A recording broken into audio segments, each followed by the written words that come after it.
ನಮಸ್ಕಾರ ಸ್ನೇಹಿತರೆ. ಅಮೆರಿಕದಲ್ಲಿ ಯಾರೂ ಊಹೆ ಮಾಡೋಕ್ಕಾಗದ ರೀತಿ ಭಯಾನಕ ಅನಾಹುತ ಉಂಟಾಗಿದೆ. ಆಕಾಶದಲ್ಲಿ 2 ಏರ್ಕ್ರಾಫ್ಟ್ಗಳು, ಒಂದು ಹೆಲಿಕಾಪ್ಟರ್, ಇನ್ನೊಂದು ಪ್ಯಾಸೆಂಜರ್ ಪ್ಲೇನ್ ಪರಸ್ಪರ ಡಿಕ್ಕಿ ಹೊಡೆದ್ಬಿಟ್ಟಿವೆ. ಡಿಕ್ಕಿ ಹೊಡೆದು ನದಿಗೆ ಬಿದ್ದು ಹೋಗಿವೆ. ಅಮೆರಿಕದ ರಾಜಧಾನಿ ವಾಷಿಂಗ್ಟನ್ ಹತ್ತಿರದಲ್ಲೇ ಈ ಘಟನೆಯಾಗಿದ್ದು ಸದ್ಯ ದೊಡ್ಡ ಪ್ರಮಾಣದಲ್ಲಿ ಸಾವು ನೋವು ಉಂಟಾಗಿರೋ ಮಾಹಿತಿ ಬರ್ತಾ ಇದೆ.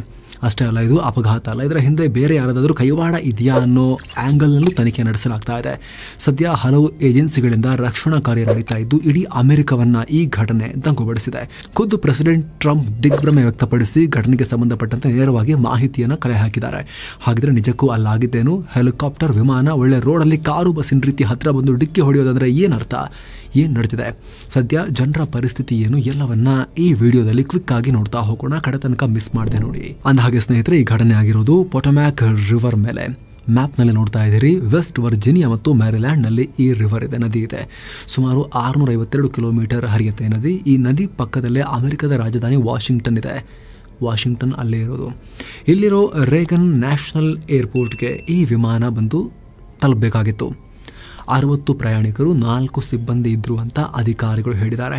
ಅಮೆರಿಕದ ಕ್ಯಾನ್ಸಸ್ನ ವಿಟಿಚಾ ಏರ್ಪೋರ್ಟ್ನಿಂದ ವಾಷಿಂಗ್ಟನ್ ಏರ್ಪೋರ್ಟ್ಗೆ ಇದು ಸ್ಥಳೀಯ ಕಾಲಮಾನ ರಾತ್ರಿ 9 ಗಂಟೆಗೆ ಏರ್ಪೋರ್ಟ್ನ 33ನೇ ರನ್ವೇ ಕೂಡ ಇದಕ್ಕೆ ರೆಡಿ ಮಾಡಿಡಲಾಗಿತ್ತು. ಸುಮಾರು 400 ಮೀಟರ್ ಎತ್ತರದಲ್ಲಿ ಗಂಟೆಗೆ 140 ಮೈಲಿ ಅಂದರೆ 225 ಕಿಲೋಮೀಟರ್ ವೇಗದಲ್ಲಿ ವಿಮಾನ ಹಾರ್ತಾ ಇತ್ತು.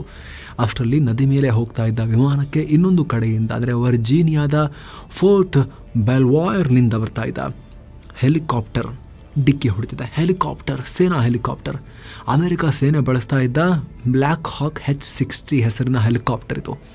ಅದರಲ್ಲಿ 3 ಅಮೆರಿಕನ್ ಸೈನಿಕರಿದ್ರು ಅಂತ ಕೂಡ ಮಾಹಿತಿ ಸಿಗ್ತಾ ಇದೆ. ಈ ಹೆಲಿಕಾಪ್ಟರ್ ಗುದ್ದಿದ ರಭಸಕ್ಕೆ ಆಕಾಶದಲ್ಲೇ ವಿಮಾನಕ್ಕೆ ಬೆಂಕಿ ಹತ್ಕೊಂಡು ಸೀದಾ ಅದು ಈ ಪೊಟೊಮ್ಯಾಕ್ ರಿವರ್ ಮೇಲೆ ಬಿದ್ದುಬಿಟ್ಟಿದೆ. ಆ ವಿಡಿಯೋಗಳು ಎಲ್ಲ ಕಡೆ ವೈರಲ್ ಆಗಿವೆ. ಸದ್ಯ ಅಮೆರಿಕದ ಪೊಲೀಸರು, ಸ್ಥಳೀಯ ಆಡಳಿತ, ಅಮೆರಿಕದ ಮಿಲಿಟರಿ ಎಲ್ಲರೂ ಕೂಡ ಇದಕ್ಕೆ ಸಂಬಂಧಪಟ್ಟಂತೆ ತಲೆಗೆಡಿಸ್ಕೊಂಡಿದ್ದಾರೆ. ಹೇಗಾಯಿತು ಅಂತ ಹುಡುಕಾಡ್ತಿದ್ದಾರೆ. ಬೋಟ್ಗಳ ಮೂಲಕ ವಿಮಾನ ಬಿದ್ದ ಸ್ಥಳಕ್ಕೆ ಹೋಗಿ ಅಲ್ಲಿ ಶೋಧ ಕಾರ್ಯ ಕೂಡ ನಡೀತಾ ಇದೆ. ಅಮೆರಿಕದ ಸೆಂಟ್ರಲ್ ಗವರ್ಮೆಂಟ್ ಕೂಡ ಕ್ಷಣಕ್ಕೂ ಇದರ ಬಗ್ಗೆ ಮಾಹಿತಿಯನ್ನು ಪಡಿತಾ ಇದೆ. ಫೆಡರಲ್ ಗವರ್ಮೆಂಟ್ ಅಂತ ಕರೀತಾರೆ. ಅಲ್ಲಿ ಈಗ ಆಲ್ರೆಡಿ ಕನಿಷ್ಠ 18 ಮೃತದೇಹಗಳನ್ನು ನದಿಯಿಂದ ಹೊರಕ್ಕೆ ತೆಗೆಯಲಾಗಿದೆ. ಉಳಿದವರಿಗೋಸ್ಕರ ಹುಡುಕಾಟ ನಡೀತಾ ಇದೆ. ಘಟನೆಯ ತೀವ್ರತೆ ನೋಡ್ತಾ ಇದ್ರೆ ಆ ಪುಟ್ಟ ವಿಮಾನದಲ್ಲಿದ್ದ ಯಾರೂ ಕೂಡ ಬದುಕಿರೋ ಸಾಧ್ಯತೆ ತುಂಬಾ ಕಮ್ಮಿ ಅಂತ ಹೇಳಲಾಗ್ತಿದೆ. ಇನ್ನು ಅಲ್ಲಿನ ಪ್ರತ್ಯಕ್ಷದರ್ಶಿಗಳು ಕೂಡ ಎಲ್ಲ 3-4 ಸೆಕೆಂಡ್ನಲ್ಲಿ ಆಗೋಯ್ತು. ಅಂತಹ ಭಯಾನಕ ಶಬ್ದ ನಾವು ಯಾವತ್ತೂ ಕೇಳೇ ಇರಲಿಲ್ಲ. ಎಲ್ಲೋ ಸ್ಫೋಟಕ ಹಾಕಿದ್ದಾರೆ ಅಂತ ಅನ್ಕೊಂಡ್ವಿ, ಸ್ಫೋಟ ಆಯಿತು ಅಂತ ಅನ್ಕೊಂಡ್ವಿ. ಕತ್ತಲೆಯಲ್ಲಿ ನಡೆದಿರೋ ಈ ಘಟನೆ ನೋಡಿ ನಮಗಿನ್ನೂ ಆಘಾತ ಆಗ್ತಾ ಇದೆ ಅಂತ ಘಟನೆಯ ಭೀಕರತೆಯನ್ನು ಬಿಚ್ಚಿಡ್ತಾ ಇದ್ದಾರೆ. ಕಾರಣ ಏನು? ಸದ್ಯ ಇದ್ರ ಬಗ್ಗೆ ಅಮೆರಿಕ ಸರ್ಕಾರ ಏನೂ ಹೇಳಲಿಲ್ಲ. ಆದರೆ ಒಂದರ ಹಿಂದೊಂದು ಅನುಮಾನಗಳನ್ನು ವ್ಯಕ್ತಪಡಿಸಲಾಗ್ತಾ ಇದೆ. ಮೊದಲನೇದು, ವಿಮಾನದಲ್ಲಿ ಏನಾದರೂ ತಾಂತ್ರಿಕ ದೋಷ ಆಗಿತ್ತಾ ಅಂತ. ಇದ್ರ ಬಗ್ಗೆ ಕೂಡ ಸಾಕಷ್ಟು ಕ್ವಶನ್ಸ್ ಇದೆ. ಯಾಕಂದರೆ ವಿಮಾನ ಇನ್ನೂ 5-10 ವರ್ಷ ಸೇವೆಗೆ ಶಕ್ತವಾಗಿತ್ತು. ಸಾಮಾನ್ಯವಾಗಿ ಪ್ಯಾಸೆಂಜರ್ ವಿಮಾನಗಳು 25ರಿಂದ 30 ವರ್ಷ ಬಾಳಿಕೆ ಬರ್ತವೆ, ಹಾರ್ತಾನೆ ಇರ್ತವೆ. ಅಂದರೆ ಎಷ್ಟು ಹಾರಾಟ ನಡೆಸಿದೆ ಅದು ಕೂಡ ಕೌಂಟ್ ಆಗುತ್ತೆ, ಬಟ್ ಜನರಲ್ ಆಗಿ ಆವ್ರೇಜ್. ಆದರೆ ಈಗ ದುರಂತಕ್ಕೀಡಾಗಿರೋ ವಿಮಾನ 2004ರಲ್ಲಿ ಅಂದರೆ 20 ವರ್ಷ ಹಿಂದೆ ಅಷ್ಟೇ ನಿರ್ಮಾಣ ಆಗಿತ್ತು. ವಿಮಾನದ ನಿವೃತ್ತಿಗೆ ಇನ್ನೂ ಮಿನಿಮಮ್ 5ರಿಂದ 10 ವರ್ಷ ಇತ್ತು. ಜೊತೆಗೆ ಇದು ಕೆನಡಾದ ಪ್ರತಿಷ್ಠಿತ ಬೊಂಬಾರ್ಡಿಯರ್ CRJ-700 ಸೀರೀಸ್ನ ವಿಮಾನ. ಹೇಗಿರುವಾಗ ತಾಂತ್ರಿಕ ದೋಷನ ಏನು ತಾಂತ್ರಿಕ ದೋಷ ಅಂತ ಚರ್ಚೆ ನಡೀತಾ ಇದೆ. ಏನು ಹೆಲಿಕಾಪ್ಟರ್ನಲ್ಲಿ ಏನಾದರೂ ಪ್ರಾಬ್ಲಮ್ ಇತ್ತಾ? ಇದ್ರ ಬಗ್ಗೆನೂ ಅನುಮಾನ. ಯಾಕಂದರೆ ಈ ಹೆಲಿಕಾಪ್ಟರ್ ಅಮೆರಿಕದ 12th ಏವಿಯೇಷನ್ ಬೆಟಾಲಿಯನ್ಗೆ ಸೇರಿದ ಸೇನಾ ಹೆಲಿಕಾಪ್ಟರ್. ಇದನ್ನು ಅಮೆರಿಕದ CIA ಬಳಸ್ತಾ ಇದ್ದ ಕಾಪ್ಟರ್ ಅಂತಲೂ ಕೆಲವರು ಹೇಳ್ತಿದ್ದಾರೆ. ಇಲ್ಲಿ CIA ಬಳಸ್ತಾ ಇತ್ತಾ ಅಥವಾ 12th ಏವಿಯೇಷನ್ ಬೆಟಾಲಿಯನ್ನ ಸೈನಿಕರು ಬಳಸ್ತಾ ಇದ್ರ? ಆದರೆ ಇವೆರಡೂ ಕೂಡ ಅಮೆರಿಕದ ಸರ್ಕಾರದ ಭಾಗಗಳು ಅನ್ನೋದು ಕ್ಲಿಯರ್. ಇದರಲ್ಲಿ VVIPಗಳನ್ನು ಕೂಡ ಕ್ಯಾರಿ ಮಾಡಲಾಗ್ತಿತ್ತು ಅನ್ನೋ ಕನ್ಫರ್ಮೇಷನ್ ಇದೆ.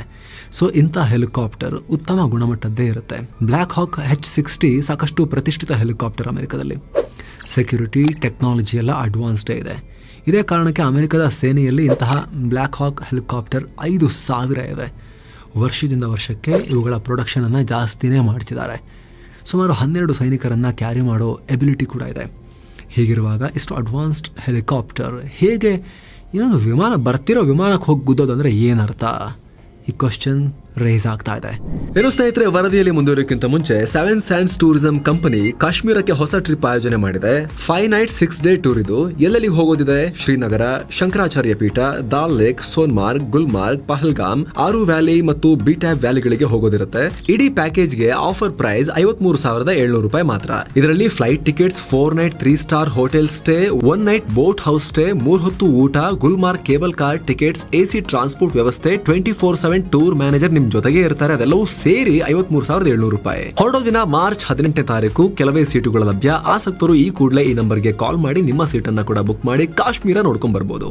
ಅಷ್ಟೇ ಅಲ್ಲ, ಈಗ ಅಪಘಾತ ಆಗಿರೋದು ಕೂಡ ಎಲ್ಲೋ ಬೆಟ್ಟ ಗುಡ್ಡಗಾಡು ಇರೋ ರಿಮೋಟ್ ಏರಿಯಾದಲ್ಲಿ ಅಲ್ಲ, ಏರ್ ಟ್ರಾಫಿಕ್ ಕಂಟ್ರೋಲರ್ ಇದ್ದ ಕೂಗಳತೆ ದೂರದಲ್ಲಿ. ಜಗತ್ತಲ್ಲಿ ಟೆಕ್ನಾಲಜಿಯಲ್ಲಿ ಎಲ್ಲರಿಗಿಂತ ನಾವು ಮುಂದೆ ಅಂತ ಬೀಗುವ ಅಮೆರಿಕ ಅಷ್ಟೆಲ್ಲ ಅಡ್ವಾನ್ಸ್ಡ್ ಇದ್ರೂ ಕೂಡ ಸೇನಾ ಹೆಲಿಕಾಪ್ಟರ್ ನಾಗರಿಕ ವಿಮಾನಕ್ಕೆ ಹೋಗಿ ಸಿಟಿ ಮೇಲ್ಗಡೆ ಹೋಗಿ ಬಡಿಯುತ್ತೆ ಅಂತ ಹೇಳಿದ್ರೆ ಅದರ ಅರ್ಥ ಏನು ಅಂತ ಇಲ್ಲಿ ಪ್ರಶ್ನೆ ಮಾಡಲಾಗ್ತಾ ಇದೆ. ಖುದ್ದು ಅಮೆರಿಕ ಅಧ್ಯಕ್ಷ ಡೊನಾಲ್ಡ್ ಟ್ರಂಪ್ ಕೂಡ ದಿಗ್ಭ್ರಮೆ ವ್ಯಕ್ತಪಡಿಸಿದ್ದಾರೆ. ಈ ವಿಚಾರವನ್ನು ಪ್ರಸ್ತಾಪ ಮಾಡಿದ್ದಾರೆ. ಏನು ಹೇಳಿದ್ದಾರೆ? ಇದ್ರ ಬಗ್ಗೆ ಮಾಹಿತಿ ಪಡ್ಕೊಳ್ತಾ ಇದ್ದೀನಿ. ದೇವರು ಮೃತರ ಆತ್ಮಕ್ಕೆ ಶಾಂತಿ ಕೊಡಲಿ. ಇದಕ್ಕೆ ಸಂಬಂಧಪಟ್ಟವರು ಆದಷ್ಟು ಬೇಗ ಕ್ರಮ ತಗೊಳ್ತಾರೆ. ಆದರೆ ಘಟನೆ ಯಾಕೆ ಆಯಿತು? ವಿಮಾನ ಸರಿಯಾದ ಜಾಗದಲ್ಲೇ ಹೋಗ್ತಾ ಇತ್ತು. ರಾತ್ರಿ ಟೈಮ್ನಲ್ಲಿ ವಿಮಾನದ ಲೈಟ್ಗಳು ಚೆನ್ನಾಗೇ ಕಾಣಿಸ್ತವೆ. ಹಾಗಿದ್ರು ಹೆಲಿಕಾಪ್ಟರ್ ಯಾಕೆ ವಿಮಾನಕ್ಕೆ ನೇರವಾಗಿ ಆ ಮಾರ್ಗದಲ್ಲಿ ಬಂದು ಗುತ್ತು? ಯಾಕೆ ಆ ಕಡೆಗೆ ಅವರು ತಪ್ಪಿಸ್ಕೊಳ್ಳಿಕ್ಕೆ ಪ್ರಯತ್ನ ಪಟ್ಟಿಲ್ಲ? ವಿಮಾನ ಬರ್ತಿರೋದು ಕಾಣಿಸುತ್ತೆ, ದೂರದಲ್ಲೇ ರೆಡಾರಲ್ಲಿ ಗೊತ್ತಾಗುತ್ತೆ, ಹತ್ತಿರ ಬಂದಾಗಲೂ ಕಾಣುತ್ತೆ. ಆ ಕಡೆ ಹೋಗಿ ತಪ್ಪಿಸ್ಕೊಳ್ಳೋಕೆ ಯಾಕೆ ಪ್ರಯತ್ನ ಪಟ್ಟಿಲ್ಲ? ಈಸಿ ಅಲ್ವಾ ಇದು ಸೇನಾ ಹೆಲಿಕಾಪ್ಟರ್ಗೆ ಅನ್ನೋ ರೀತಿ ಡೊನಾಲ್ಡ್ ಟ್ರಂಪ್ ಪ್ರಶ್ನೆ ಮಾಡಿದ್ದಾರೆ. ಅಷ್ಟೇ ಅಲ್ಲ, ಏರ್ ಟ್ರಾಫಿಕ್ ಕಂಟ್ರೋಲ್ನವರು ಏನು ಮಾಡ್ತಾಯಿದ್ರು? ಅವ್ರಿಗೆ ಗೊತ್ತಿರುತ್ತೆ ಆಕಾಶದಲ್ಲಿ ಎಲ್ಲಿ ಏನಿದ್ದಾವೆ ಅಂಥೇಳಿ. 2 ಆಕಾಶಕಾಯಗಳು ಹೆಲಿಕಾಪ್ಟರ್ ಮತ್ತು ವಿಮಾನ ಎದುರ ಬರಬೇಕಾದ್ರೆ ಏನು ಮಾಡ್ತಾಯಿದ್ರು? ಅವ್ರು ಯಾಕೆ ಡೈವರ್ಟ್ ಮಾಡೋಕ್ಕೆ ಪ್ರಯತ್ನ ಪಟ್ಟಿಲ್ಲ ಅಂತ ಕೂಡ ಟ್ರಂಪ್, ಅಮೆರಿಕದ ಪ್ರೆಸಿಡೆಂಟ್, ಪ್ರಶ್ನೆ ಮಾಡಿದ್ದಾರೆ. ಯಾಕಂದರೆ ಟ್ರಂಪ್ ಹೇಳೋಕ್ಕೂ ಕಾರಣ ಇದೆ. ಹೆಲಿಕಾಪ್ಟರ್ ಈ ಘಟನೆ ನಡೆಯೋ 8 ನಿಮಿಷಗಳ ಮುಂಚೆ 1,000 ಮೀಟರ್ ಎತ್ತರದಲ್ಲಿ ಹಾರಾಟ ಮಾಡ್ತಿತ್ತು. ಆದರೆ ದುರಂತ ಆಗಿರೋದು ಬರೀ 400 ಮೀಟರ್ ಎತ್ತರದಲ್ಲಿ.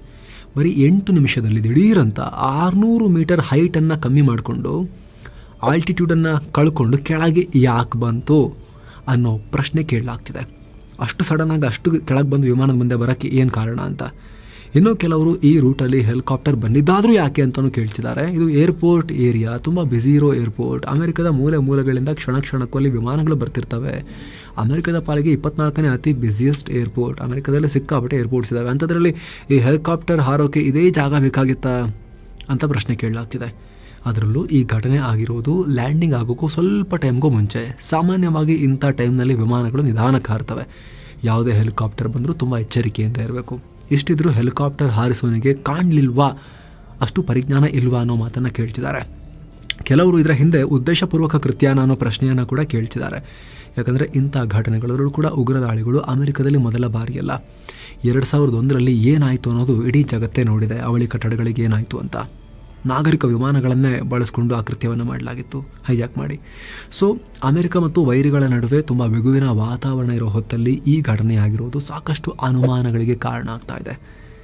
ಚಾನ್ಸೇ ಇಲ್ಲ ಒಂದು ವಿಮಾನದ ಮುಂದೆ ಕರೆಕ್ಟಾಗಿ ಹೋಗಿ ಓಡಿಸ್ಬೇಕು ಅಂತ ಹೇಳಿದ್ರೆ. ಹೆಲಿಕಾಪ್ಟರ್ಗೆ ಆ ಕಡೆ ಕೂಡಲೇ ಮೂವ್ ಆಗೋ ಎಬಿಲಿಟಿ ಕೂಡ ಇರುತ್ತೆ. ಗೊತ್ತಾದ ತಕ್ಷಣ ದಿಕ್ಕನ್ನು ಡೈವರ್ಟ್ ಮಾಡ್ಬೋದಾಗಿತ್ತು ಅಂತೆಲ್ಲ ಹೇಳ್ತಿದ್ದಾರೆ. ಆದರೆ ಯಾವುದೂ ಕ್ಲಾರಿಟಿ ಇಲ್ಲ. ಅಮೆರಿಕ ಸರ್ಕಾರ ಇನ್ವೆಸ್ಟಿಗೇಟ್ ಮಾಡಿ ಕ್ಲಾರಿಟಿ ಕೊಡಬೇಕು ಅಷ್ಟೇ. ಇನ್ನು ಕಡೆ ಗಳಿಗೆಯಲ್ಲಿ ಆಗಿರೋ ಕನ್ವರ್ಸೇಷನ್ ಹೆಲಿಕಾಪ್ಟರ್ನಲ್ಲಿ ಮತ್ತು ವಿಮಾನದ ಒಳಗಡೆ ಪೈಲಟ್ಗಳು ಏನು ಮಾತಾಡಿದ್ದಾರೆ, ಬ್ಲ್ಯಾಕ್ ಬಾಕ್ಸ್ನಲ್ಲಿ ಏನು ರೆಕಾರ್ಡ್ ಆಗಿದೆ, ಅದು ಕ್ಲಿಯರ್ ಆಗಬೇಕು ಅಷ್ಟೇನು. ಆಗೊಂದು ಸ್ವಲ್ಪ ಕ್ಲಾರಿಟಿ ಸಿಗ್ಬೋದು. ಹಾಗೆ ನೋಡಿದ್ರೆ ಕಳೆದ 2 ದಶಕದಲ್ಲಿ ಅಮೆರಿಕದಲ್ಲಿ ಸಾಕಷ್ಟು ದುರಂತಗಳು ಆಗೋಗಿವೆ, ಆಗ್ತಾನೆ ಇವೆ. ಜಗತ್ತಿನಾದ್ಯಂತ ಈ ಏರ್ ಕ್ರ್ಯಾಶ್ಗಳು ಆಗ್ತಾನೆ ಇರ್ತವೆ. ಆದರೆ ಅಮೆರಿಕ ತುಂಬ ಜಾಸ್ತಿ ವಿಮಾನಯಾನವನ್ನು ಬಳಸುವಂಥ ರಾಷ್ಟ್ರ. ಒಂದು ಖಂಡದ ಸೈಜ್ನ ರಾಷ್ಟ್ರ ಅಲ್ವಾ. ಒಂದು ಕೋಸ್ಟಿಂದ ಇನ್ನೊಂದು ಕೋಸ್ಟ್ಗೆ ಬಹಳ ಡಿಫ್ರೆನ್ಸ್ ಇದೆ. ವಿಮಾನದಲ್ಲೇ ಹೋಗಬೇಕು, ಆ ರೀತಿಯ ಸಿಚುವೇಶನ್ಸ್ ಇದೆ. ಹಾಗಾಗಿ ಏರ್ ಕನೆಕ್ಟಿವಿಟಿ ತುಂಬ ಚೆನ್ನಾಗಿದೆ. ವಿಮಾನಗಳ ಹಾರಾಟ ಜಾಸ್ತಿ, ಬಳಕೆ ಜಾಸ್ತಿ, ಅಪಘಾತಗಳು ಕೂಡ ಅಲ್ಲಿ ಜಾಸ್ತಿ ಫ್ರೀಕ್ವೆಂಟಾಗಿ ಆಗ್ತಿರುತ್ತೆ. ಆದರೆ ಇದು ಅತ್ಯಂತ ವಿಚಿತ್ರ ಮತ್ತು ವಿಲಕ್ಷಣ ಅಪಘಾತ. ಎಕ್ಸ್ಪ್ಲೇನ್ ಮಾಡೋಕ್ಕೂ ಕೂಡ ಕಷ್ಟ ಆಗುವ ರೀತಿಯ ಅಪಘಾತ ಇದು. ಹಾಗಾಗಿ ಸಾಕಷ್ಟು ಪ್ರಶ್ನೆಗಳನ್ನು ಹುಟ್ಟುಹಾಕಿದೆ. ನೋಡಬೇಕು ತನಿಖೆ ಮಾಡಿದವರು ಏನು ರಿಪೋರ್ಟ್ ಕೊಡ್ತಾರೆ ಅಂತ. ಏನೇ ಮಾಹಿತಿ ಬಂದರೂ ಕೂಡ ತಲುಪಿಸುವಂಥ ಪ್ರಯತ್ನವನ್ನು ಮಾಡ್ತಾನೆ ಇದ್ದೀವಿ. ಯಾಕೋ ಅಮೆರಿಕದ ಗ್ರಾಚಾರ ಸರಿ ಇದ್ದಂಗೆ ಕಾಣಿಸ್ತಾ ಇಲ್ಲ. ಬ್ಯಾಕ್ ಟು ಬ್ಯಾಕ್ ಕೆಟ್ಟ ಘಟನೆಗಳು ಆಗ್ತಾ ಇದೆ. ಅಲ್ಲಿ ಆ ಕ್ಯಾಲಿಫೋರ್ನಿಯಾದಲ್ಲಿ ಬೆಂಕಿ ಹತ್ಕೊಂಡು ಕಾಡ್ಗಿಚ್ಚು ಹತ್ತಿ ಇಡೀ ಹಾಲಿವುಡ್ ಬೆಟ್ಟನೇ ಒಂಥರ ಸ್ಮಶಾನ ಥರ ಆಗೋಯ್ತು, ಪೂರ್ತಿ ಸುಟ್ಟು ಹೋಯಿತು. ಅಮೆರಿಕದಲ್ಲಿ ಸಾಕಷ್ಟು ಅಶಾಂತಿಯ ವಾತಾವರಣ ಇದೆ. ಟ್ರಂಪ್ರ ಕಠಿಣ ನಿರ್ಧಾರಗಳಿಂದ ವಲಸಿಗರ ವಿರುದ್ಧ ಅದು ಇದು ಅಂತ ಅಂದ್ಕೊಂಡು ಸಿಕ್ಕಾಪಟ್ಟೆ ಟಫ್ ಆಗಿ ಅವರು ವರ್ತಿಸ್ತಾ ಇದ್ದಾರೆ. ಅದಕ್ಕೂ ಕೂಡ ಕ್ಲಿಯರ್ ಡಿವಿಷನ್ ಇದೆ ಅಮೆರಿಕದಲ್ಲಿ, ಟ್ರಂಪ್ ಪರ ಟ್ರಂಪ್ ವಿರುದ್ಧ ಅಂತ. ಇದೆಲ್ಲ ಘಟನೆಗಳ ನಡುವೆ ಇದೊಂದು ಅನ್ಸಾಲ್ವ್ಡ್ ಮಿಸ್ಟರಿ ಥರದಲ್ಲಿ ಉಳಿದುಕೊಳ್ಳಬಹುದಾದ ಒಂದು ಕೇಸ್ ಹೊರಗೆ ಬರ್ತಾ ಇದೆ. ಇದನ್ನು ಸಾಲ್ವ್ ಮಾಡ್ತಾರಾ, ಈ ಘಟನೆಗೆ ಏನು ಕಾರಣ ಅಂತ ಕ್ಲಿಯರ್ ಪಿಕ್ಚರ್ ಕೊಡ್ತಾರಾ, ನಾವು ಕೂಡ ನೋಡೋಣ. ಅದ್ರ ಬಗ್ಗೆ ಏನೇ ಅಪ್ಡೇಟ್ ಇದ್ರೂ ಕೂಡ ನಿಮ್ಗೆ ತಲುಪಿಸುವಂಥ ಪ್ರಯತ್ನವನ್ನು ಮಾಡ್ತೀವಿ. ಮತ್ತೆ ಭೇಟಿ ಆಗ್ತಿರೋಣ. ನಮಸ್ತೆ.